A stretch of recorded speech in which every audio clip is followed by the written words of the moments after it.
Hello everyone. Good morning to all of you. आप सब लोग कैसे हैं? आई होप आप लोग बहुत ही अच्छे होंगे।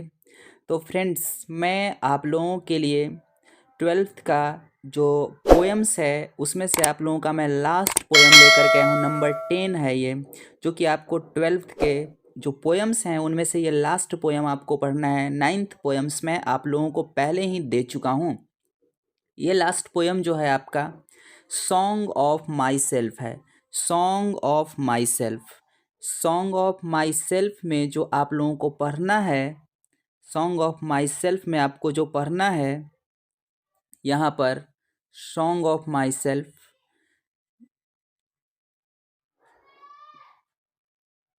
तो इसमें आप लोग देख लेंगे friends, song of my self.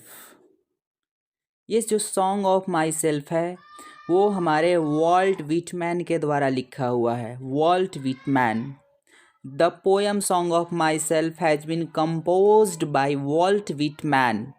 ये कंपोज किसके द्वारा किया गया है? तो वॉल्ट विटमैन के द्वारा कंपोज किया गया है। He was the most individualistic literary figure that America has ever produced. देखिए फ्रेंड्स, इस लाइन का क्या कहना है?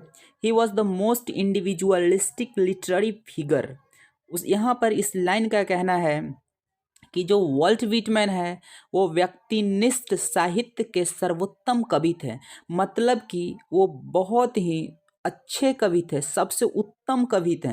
कैसे? तो व्यक्तिनिष्ठ साहित्य के, ये जो व्यक्ति इंडिविजुअलिस्टिक लिटरेरी, लिटरेरी का मतलब होता है साहित्य से संबंधित, लिटरेचर जिसको आप कहते हैं।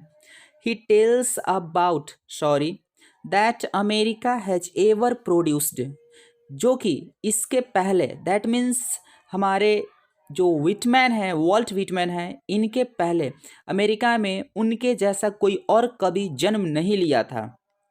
He tells about himself in this poem. यहाँ पर इस कविता में वो अपने बारे में कहते हैं। He tells about himself in this poem, इस कविता में अपने बारे में कहते हैं। तो फिर आगे हम लोग फ्रेंड्स देखते हैं क्या कहते हैं वो आपका। तो देखेंगे, ये कहते हैं द पोएट इंजॉय, ये कहते हैं आपका कि हमारा जो है the poet enjoys himself and sings for the self. यहाँ पर जो कवि है वो अपने आप से ही इंजॉय करते हैं, अपने आप को ही इंजॉय करते हैं। And sings for the self, और खुद के लिए ही गाते हैं, ये खुद के लिए ही गाते हैं। But he is not different from others, उनका कहना है कि वो सबसे अलग नहीं है, वो भी उन्हीं के समान है, उनके जैसे ही है। जो धरती पर जितने भी लोग हैं उन्हीं के समान वो भी हैं। कवि का कहना है, ही टेल्स हिमसेल्फ, वो खुद से कहते हैं कि every atom of his blood belongs to his soul.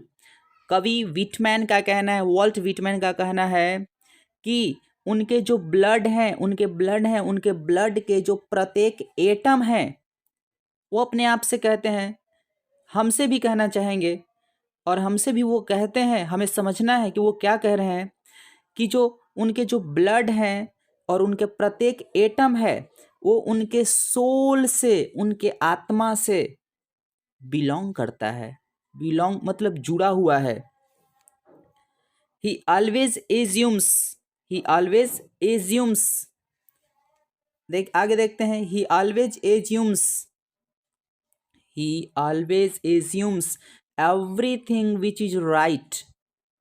वो हमेशा ये मानते हैं हर चीज सही है, हर चीज सही है, विच इज राइट, जो कि सही है। He also says that every atom of his blood is the same in all human beings. वो कहते हैं यहाँ पर, आई एम सॉरी, मुझे लगा सेम लाइन है यहाँ पर, बट नहीं है, डिफरेंट है। ही ऑल्सो सेज, वो कहते हैं कि प्रत्येक एटम है जो ब्लड का, वो हर मानव में, हर मानव जाति में समान है, किसी में कोई अलग नहीं है। उनका कहना ये है। और वो यही कह रहे हैं कि सब कोई बराबर है यहाँ पर। फिर आगे देखते हैं फ्रेंड्स, ये क्या कह रहे हैं हमारे जो वॉल्ट विटमैन है, वो कह रहे हैं, he wanders with his pain which grows when a spike comes and touches the skin.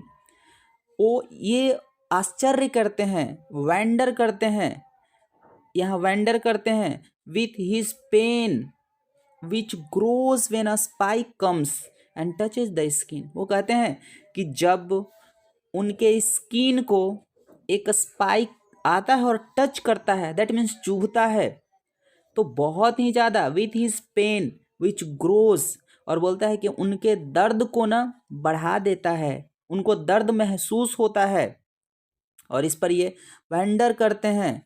देखिए यहाँ पर वंडर जो है, यहाँ वंडर होना चाहिए था, ही वंडर्स होगा, जो कि आश्चर्य करते हैं इस चीज़ को लेकर के, तो यहाँ पर वंडर्स होना चाहिए था. वेंडर का मतलब होता है भटकना, वंडर मीन्स आश्चर्य करना होता है, तो WONDER होना चाहिए यहाँ पर, बट ये कोई इश्यू नहीं है, आप इसको वंडर कर लेंगे. ओके, देन ये कहते हैं हमारा he wanders with his pain which grows when a spike comes and touches the skin. वो कहते हैं क्या, हम मानव को दर्द होता है जब एक स्पाइक मतलब कांटा चुभता है. तो यहाँ पर ये कह रहे हैं कि आपके स्किन में अगर कांटे चुभते हैं तो आपको दर्द का अनुभव होता है, आपको दर्द महसूस होता है.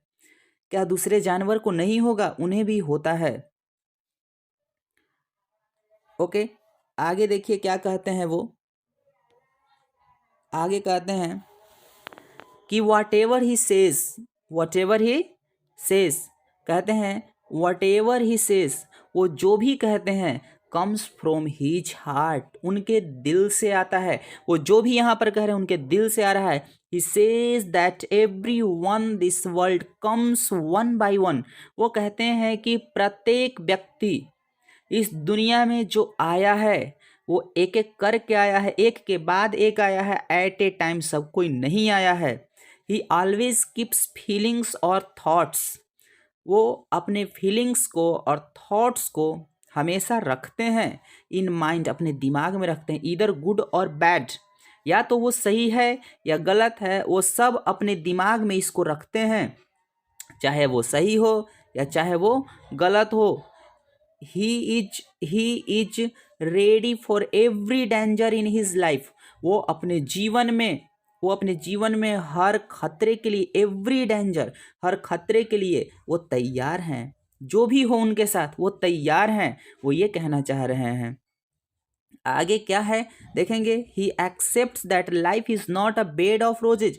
उनका कहना है कि जो आदमी का जो जीवन होता है वो फूलों की सेज नहीं है. अ बेड ऑफ रोजेज का मतलब होता है फूलों की सेज, आराम का बिस्तर नहीं है, आराम की ज़िंदगी नहीं है हमारी. वो इस चीज़ को एक्सेप्ट करते हैं, वो इस चीज़ को मानते हैं, स्वीकारते हैं कि जो हमारा जीवन है, लाइफ है, not bed of roses, it is full of difficulties.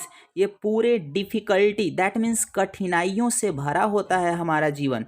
जैसा कि हम सब लोग जानते हैं कि हमारा जो जीवन होता है वो कठिनाइयों से भरा होता है.